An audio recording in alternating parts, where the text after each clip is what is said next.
Welcome to Penrose Learning, where we make understanding easy. You begin by opening Settings and navigating to Biometrics and Security, then tap Secure Folder and sign in with your Samsung account.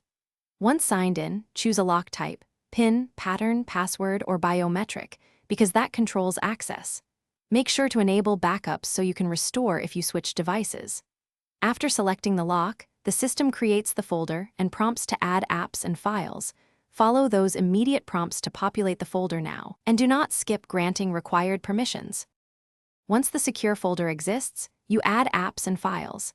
Tap Add Apps to copy or move supported apps into the folder, which isolates their data.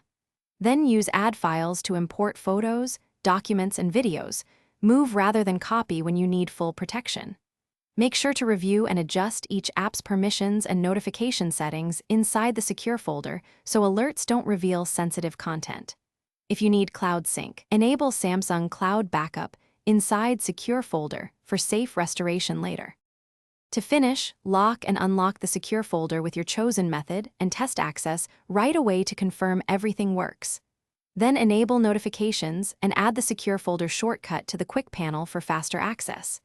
If you encounter problems, like apps not appearing or restore failing, sign out and back into your Samsung account, confirm app permissions, and reboot the phone. That resolves most sync or permission glitches.